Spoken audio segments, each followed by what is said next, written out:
Salut l'équipe, grosse vidéo, en tout cas très importante ce matin parce qu'il y a vraiment là des trucs, c'est vraiment une vraie catastrophe. J'en avais parlé il y a quelques temps. J'espérais que le bull run pourrait pallier à une partie, mais là, franchement, il y en a, il y a des cryptos, c'est vraiment la cata. On va parler de ça ce matin et je vais vous expliquer pourquoi c'est hyper important cette notion. On va pas passer beaucoup de temps sur l'analyse du Bitcoin. En plus, là, pour l'instant, on fait des choses assez sympathiques et on va parler de tout le reste parce que c'est essentiel si vous voulez pas vous faire couillonner sur la suite du bull run, ou enfin en tout cas du peu de bull run qu'on a, parce que vraiment il y a des trucs qui sont dramatiques et pourtant ce sont des grosses cryptos. C'est parti avec un BTC à 91 700 $, on prend quasiment 5%, ça fait plaisir. Ether il rebondit aussi pas mal, on est à plus 4% ce matin, c'est assez vert hein. Après toute la déconvenue qu'on a eu, on a une belle journée, même si BTC lui il est pas très loin de, enfin il est pourtant très peu loin de ses ATH. Le problème c'est évidemment c'est toujours les alts. On a Miss le Sol qui prend un joli 4%. On a aussi une belle perf de Link là qui revient très très fort là ces derniers jours. On est à plus 14% ce matin. Belle perf aussi d'Avax et de suite 9%. Beacon Cash aussi 14%, BGB plus 6% aussi, très joli. Et dans le bas, allez, 35 piastres, on a un joli 13% du côté d'APT. Ondo qui fait un joli 19%, on va en parler ce matin. Et dans le bas du tableau, c'est TAO qui est 49e, 3,8%, et VET 50e, 6%. Les gars, côté daily du BTC, pour l'instant, c'est parfait ce qu'on est en train de faire. Vous le savez, hein, je vous l'ai dit hier, pour moi, désormais, il ne faut pas aller en dessous tout simplement de cette mèche-là, des 80 700 $. Pour l'instant, ça tient. On a même récupéré toutes les zones. Après, un gros nettoyage, hein, on l'a bien vu, gros nettoyage, des jolis pullbacks du côté sur des zones de trendline qui sont assez propres. On a toujours notre grosse zone de rechargement de short qui va aux alentours des 102 000 $. Donc, vous le savez, pour moi, on y reviendra à un moment donné. C'est le minimum, même si on a fait la journée Trump, la journée sans Trump, etc. avec ses tweets. Pour l'instant, on a tout effacé en une journée, mais on est plutôt en train de repartir, et même en weekly. Je vous le montre du côté de BitGet en weekly. C'est très très bien puisque vous voyez, on récupère bien la trendline. Enfin, il faudra attendre la clôture bien évidemment, mais c'est plutôt pas mal, un minima, pour avoir un joli rebond. Du côté des alts, c'est quand même toujours pas la folie puisqu'on a la Bitcoin dominance qui reste le boss pour le coup. On attend évidemment d'aller encore une nouvelle fois, pourquoi pas espérer avoir une bougie des enfers à la baisse du côté de la Bitcoin dominance qui nous donnerait pour le coup quelque chose d'un peu plus propre du côté de tout le marché des alts qui est effectivement bien dilué. Alors du côté de, ça on peut enlever des contrats CME, tout désormais propre. Est-ce qu'on n'a pas un petit gap qui s'est formé en 4 heures sur les journées d'hier? Non, ça va. C'est plus propre de ce côté-là. Et du côté des autres indicateurs, Crypto Fair and Grid 25, on est toujours dans la peur. 286 millions de liquidations, ça s'est pas mal calmé. On a les fundings qui repassent un petit peu à la hausse, mais il y en a quand même pas mal qui sont négatifs. Donc on va voir ce que ça va donner. Mais RAS de ce côté-là, les gars, n'hésitez pas, vous avez les petits liens du côté de BitGet pour tous ceux qui veulent s'inscrire. Il y a, c'est passé, je l'avais pas vu, mais il y a un nouveau pool X. Évidemment, si vous avez des BGB, bon, vous voyez, j'ai tout mis. J'ai mis tous mes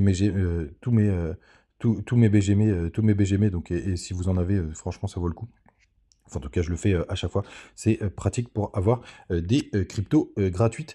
Tout simplement, vous avez le Twitter, le Telegram pour nous rejoindre, et vous avez évidemment le Twitter. Et donc le sujet du jour, je vais commencer par le négatif entre guillemets. Enfin, en tout cas, on va rentrer vraiment dans les détails. Hier, j'ai mis un peu en mode connard le premier influx crypto qui dit d'acheter du Ondo, je l'insulte, sur 14 générations. Donc, on va être hyper factuel sur Ondo. Hier, Ondo, enfin là, il nous fait plus 20%. Très joli. D'un point de vue graphique, ce que nous fait Ondo, c'est vraiment très très beau. Je crois même qu'on a une belle trendline là, qui se forme. Hop, on va la tracer ensemble. Tac. On a une belle trendline, elle est vraiment très très belle. On a été la retester, tout simplement. On a été chercher avec les plus bas. Vraiment ce qui se passe du côté d'en haut. En plus là, on a un petit fake out qui s'est formé. Juste là, vous voyez, la bougie, elle perd le niveau et puis on réintègre. Là, on a un joli pullback sur toute la zone de travail qui était juste là. Franchement, en dos, d'un point de vue graphique, c'est vraiment très joli. Si on descend en daily, pareil, des petits W dans des W. On est repassé de l'autre côté de cette petite trendline. Franchement, c'est très très chouette. Vraiment, on est sur un projet hyper dans l'air du temps. Je crois que c'est le numéro un de tous les projets RWA. Je crois qu'on veut tokeniser tout simplement. Tokeniser tout simplement le monde de la finance traditionnelle. On a une super note du côté de Broker Score. Franchement, fondamental. Tu voyez là, vous l'avez ici, fondamental. Vraiment parfait, 8-17, je comprends, c'est vraiment super projet. D'ailleurs, on voit enfin un joli plus 17% ce matin, même 19, franchement exceptionnel. Vraiment là, top. Et puis, hier, moi j'ai passé des heures, j'ai épluché je sais pas, j'ai dû faire une centaine, allez, au minimum une cinquantaine de cryptos pour aller voir ce qui se passait. Et je regarde au dos, parce qu'il était dans les top notes pour le coup, et là, franchement les gars, regardez-moi ça. On est en mars. Il y a 250 millions de tokens en circulation. Au mois de fin mars, on sera déjà à, hop, allez, avril, un mois plus tard, on sera déjà à 500 millions de tokens. Donc ça veut dire en 2 mois, on va doubler la supply. Si on arrive au mois de juin, 600 millions. Si on arrive au mois de juillet, 800 millions. J'aimerais juste que vous posiez 2 secondes et vous disiez à quelle date vous pensez que le bull run va terminer. C'est vraiment une question qui est hyper importante là, à votre avis. La plupart des analystes, vous pouvez regarder la majorité des vidéos, ils vous disent novembre, octobre, novembre. En septembre, on sera à 900 millions de tokens. En novembre, on sera à 1 milliard. On est à 250. Donc ça veut dire que la supply, jusqu'à la fin du bull run, elle va être multipliée par 4. Dans les 4, vous pouvez regarder les couleurs. Hein. Il y a les public round, il y a les seed ground, etc. Donc le plus petit, je crois, il est à x20. Dans le plus gros, le dernier public sales, il est à x20. Les premiers, c'est indécent, on est à x100. Et tout ça, ça va sortir petit à petit. Ça a commencé tout simplement en février 2025. Et je vous souvenez, je vous dis toujours, pour moi, le bull run, et il y a les petites marques, ça fait au moins 2 ans que je vous le dis, il peut terminer tout simplement, il peut terminer entre décembre et avril et mars. Vous voyez, il y a les 2 zones jaunes là, c'était la zone vente. D'ailleurs, ça s'est décalé. C'était la zone vente, vous le savez, ceux qui me suivent depuis longtemps. Et pourquoi aussi j'avais dit que mars était la deadline? Parce qu'il y avait des tokenomics qui allaient complètement partir en vrille à partir de cette période. Et c'était aussi pour ça que je me disais que ça pouvait être la fin du bull run. Mais regardez-moi ça. Alors, Ondo, les fondamentaux, ils sont exceptionnels, stratosphériques, franchement magnifiques. Mais comment on peut oser rentrer là-dedans en sachant qu'il y a une possibilité de se faire dumper sur la gueule autant de tokens. Donc, soit vous me dites, et là pour le coup, mais à culpa, j'ai pas vu, etc. Il y a une grosse politique de burn ou de rachat qui est faite par la société. Encore que la politique de rachat, moi personnellement, ça m'inquiéterait parce que ça veut dire que l'entreprise détient encore plus de jetons. Mais politique de burn, ben là, c'est fin des haricots, là, franchement, parfait. Mais comment on peut gérer ça? Et c'est pour ça que peut-être que Hondo va exploser, peut-être qu'il va faire x15, peut-être qu'il va faire x20, qu'il va faire même x100. Mais enfin, non, 100 fois 100, c'est quasiment impossible. x10, potentiellement. Mais pourquoi prendrais-je le risque de rentrer sur une crypto où je sais que dans, allez, 1 mois, 1 mois et demi, 2 mois, je vais avoir le double de la supply qui va arriver sur ce token et que au mois d'octobre, je serai à x4. À x4, je ne sais pas si vous vous rendez compte, ça veut dire que pour maintenir son market cap, son market cap qui est assez élevé, hein. Ondo c'est quand même un top project pour le coup. Comment je fais pour maintenir son market cap, alors sachant qu'il y a 4 fois plus de tokens qui seront en circulation. Vous voyez, il y a à peine 30% de l'offre qui est disponible aujourd'hui. Donc soit il se passe quelque chose que j'ai pas vu ou que le truc explose et qu'on arrive à faire rentrer des investisseurs massifs, mais je vois pas comment je pourrais prendre le risque de rentrer sur Ondo alors que vous avez une tokenomics dégueulasse qui a commencé en février 2025, et quand on sera dans un an, la supply, elle aura fait quasiment x5. Je ne vois pas comment c'est possible.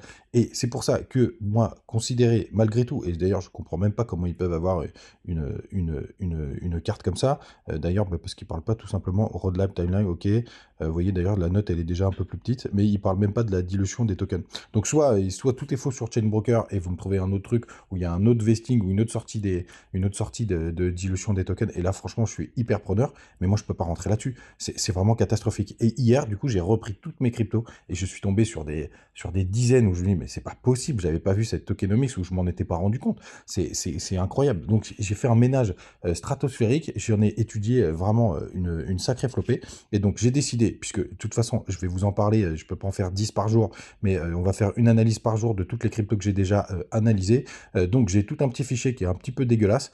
Et je me suis dit, tiens, pour faire plaisir à la commu, tous ceux qui veulent le fichier en avance, parce que je vais tout mettre dans les matinales, parce que vous le savez, le principe, c'est que ce soit accessible à tout le monde. Vous me faites un petit mail à cryptopsychanalyse@gmail.fr. Vous me faites un petit don et vous choisissez, je m'en fous à la limite de ce que c'est, un petit don, même rien du tout, c'est pas grave, pour tous ceux qui le veulent, parce que je me dis que j'ai un petit peu bossé, donc ce sera peut-être le moment pour certains vouloir me remercier ou pas. D'ailleurs, mais je vais pas l'envoyer, l'envoyer comme ça. Juste un petit mail et je vous enverrai en avance tout ce que j'ai analysé. Tout simplement, je vous préviens, le format est dégueulasse. Je vous dis, ok, là c'est dead, là c'est bien, là c'est plutôt pas mal. Et c'est pour ça que je suis rentré sur pas mal de projets, tout simplement. Et je vous ferai la petite liste au fil de l'eau parce qu'il y a des projets par contre qui, au pire, si jamais on a un bear market, bah, au moins il n'y a pas une tokenomics dégueulasse qui peut nous dumper à la gueule. Et donc là, on va faire que ça. Ces prochaines émissions, évidemment, on parlera de BTC, etc. Et je vais vous montrer vraiment des détails hyper précis par crypto.